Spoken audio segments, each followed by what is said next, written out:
अवधूत चिंतन श्री गुरुदेव दत्त श्री स्वामी समर्थ। नमस्कार, मी रोहिणी परत एकदा तुमच्यासाठी खूप महत्त्वाचा व्हिडिओ घेऊन आलेली आहे। आणि आजच्या व्हिडिओमध्ये आपण बघणार आहोत की बघा, आपण दिवसभरात भरपूर कामं करतो, भरपूर गोष्टी करतो। आपल्या महिलांच्या मागे खूप काही गोष्टी असतात, हे करायचं ते करायचं, दिवसभरात भरपूर काही गोष्टी करायच्या असतात। पण त्याचबरोबर कुठे ना कुठे आपण चुकतो आणि त्या चुकांमुळे आपल्या घरात दोष लागतो आणि त्यामुळे असं म्हटलं जातं की कुठेतरी आपणही त्यासाठी कुठेतरी कमी पडतो। पण काही हरकत नाही, आपण आजच जर का त्या सवयी बदलल्या, आजच आपण त्या गोष्टींवर लक्ष दिलं तर नक्कीच तुम्हाला त्यातनं बाहेर पडता येईल। तर नक्की त्या कोणत्या गोष्टी आहे, कोणत्या अशा सवयी आहे ज्या घरात नाश किंवा दोष तयार करू शकतो। बघा, असं काही नाही आहे की आपण कुठेही चुकतो किंवा काय, पण तरीसुद्धा त्यामधनं चांगल्या गोष्टी करणं हे आपलं कामच आहे। घरातली कुलस्त्रीसुद्धा तिच्याच हातात असतं की घराला पुढं नेण्याचं आणि सगळ्या गोष्टी पूर्ण करण्याचं।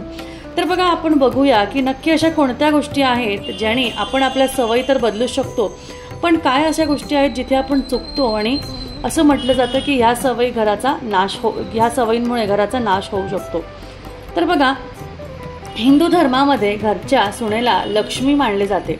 अशी मान्यता आहे की कुठलीही स्त्री एखाद्या घराला स्वर्ग बनवू शकते, तर तीच स्त्री त्या घराला नरकसुद्धा बनवू शकते। काही वेळेस मुलींच्या काही सवयी घराच्या दारिद्र्याला जबाबदार असतात, तर काही सवयी अशा देखील असतात ज्या घरात सुख समृद्धी आणतात। प्रत्येक व्यक्तीची सुख समृद्धी थोड्या प्रमाणात याच्यावर अवलंबून असते की ती घरचे सर्व काम लक्ष्मी सारखे करेल व घरच्यांची काळजी सुद्धा घेईल। पण काही असे काम सुद्धा आहेत जे महिलांनी कधीच करू नये आणि ही कामं केल्याने घरात येणारी लक्ष्मी सुद्धा परत जाते, आपल्या दारात ती येत नाही। आता बघा, एक महिलाच असते जी कुठल्याही व्यक्तीच्या जीवनाला आनंदमय बनवू शकते व त्याला वाईट सवयींपासून वाचवू शकते। पत्नीच्या रूपात ज्या प्रकारे ती प्रत्येक मार्गावर आपल्या पतीचा साथ देत असते व त्याला जीवनाची दिशा दाखवत असते, त्याच प्रकारे मुलीच्या रूपात ती लक्ष्मी समान असते। तुम्ही ही म्हण ऐकली असेलच की प्रत्येक यशस्वी माणसाच्या मागे एका स्त्रीचा हात असतो। यावरून महिलाच्या खऱ्याखुऱ्या रूपाची आणि अस्तित्वाची जाणीव होते। तर मंडळी, चला बघूयात की नेमकी अशी कुठली कामे आहेत जे महिलांनी कधीच करू नये।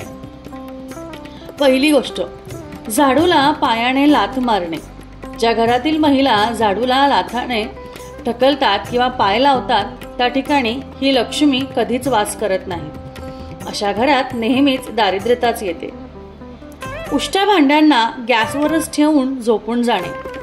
जर तुमच्या घरातील महिलांना तवा किंवा कढईला जेवण झाल्यानंतर सुद्धा गॅसवर ठेवण्याची सवय असेल तर हे तुमच्या घरासाठी चांगले नाही, कारण यामुळे सुद्धा तुमच्या घरात लक्ष्मी येत नाही व नंतर ते गरिबीचे कारण सुद्धा बनवू शकतात। पायाने घराचा दरवाजा उघडणे। ज्या घरच्या महिला लाथ मारून दरवाजा उघडतात किंवा बंद करतात त्या ठिकाणी देखील धनलक्ष्मी नाराज होते, कारण त्या दारातनच लक्ष्मी घरात येत असते। म्हणूनच जर तुमच्या घरात देखील कुठलीही स्त्री असेल आणि ती जर का असं करत असेल तर तिला आजच ते सांगा किंवा तुम्ही असं करू नका। घरच्या चौकटीवर बसून भोजन करणे, गप्पा मारणे हे सुद्धा कुटुंबामध्ये जर का होत असेल तर ते सुद्धा आजच थांबवा, कारण ह्याने सुद्धा घरच्या बर्बादीचे कारण ठरू शकते। हिंदू शास्त्रानुसार ह्याला खूप अशुभ मानलं जातं। त्यानंतर स्वयंपाकघरात भांडी न धुताच तसेच ठेवणे। घरच्या स्त्रिया जर रात्री झोपताना जेवणानंतर राहिलेली भांडी न धुताच स्वयंपाकघरात ठेवत असतील तर हेही गरिबीला आपल्याजवळ येण्याचे निमंत्रण ठरते। म्हणून जेवढे होईल तेवढे हे टाळण्याचा प्रयत्न करा।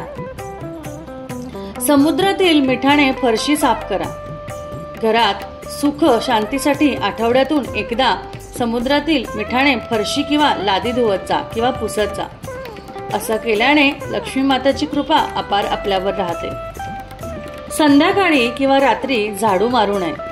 ज्या घरातील स्त्रिया सकाळी लवकर उठून झाडू मारण्याची ऐवजी संध्याकाळी किंवा रात्री झाडू मारतात तर ते सुद्धा अशुभ मानले जाते। कारण संध्याकाळी आपल्या घरी लक्ष्मी येते, म्हणून संध्याकाळी झाडू मारण्याचा किंवा साफसफाई करण्याचा प्रयत्न अजिबात करू नका. उशिरापर्यंत झोपणे. जर कुठल्या स्त्रियांना उशिरापर्यंत झोपायची सवय असेल तर ते घर आणि परिवारासाठी अशुभ मानले जाते. उशिरापर्यंत झोपणाऱ्या महिला तिच्या पतीसाठी व अन्य सदस्यांसाठी अयशस्वी बनवण्याचे कारण ठरते, कारण तीच एक असते जी घराला पूर्ण सवयी लावते. त्यामुळे तिच्या हातातच आहे की कोणत्या गोष्टी कशा करायच्या आणि कशा नाही. तर मित्रांनो, हा व्हिडिओ जर का तुम्हाला आवडला असेल तर नक्कीच आपल्या मित्रमैत्रिणींबरोबर, आपल्या घरच्यांबरोबर हा व्हिडिओ नक्की शेअर करा. आणि जर का तुम्हाला व्हिडिओ आवडला असेल तर चॅनलला सबस्क्राईब करा आणि व्हिडिओला लाईक करा. परत भेटूया अशाच एका छानशा माहितीबरोबर आणि छानशा व्हिडिओबरोबर. तोपर्यंत काळजी घ्या, असेच आपले व्हिडिओ बघत राहा. परत भेटूया. अवधूत चिंतन. श्री गुरुदेव दत्त. श्री स्वामी समर्थ. जय जय स्वामी समर्थ.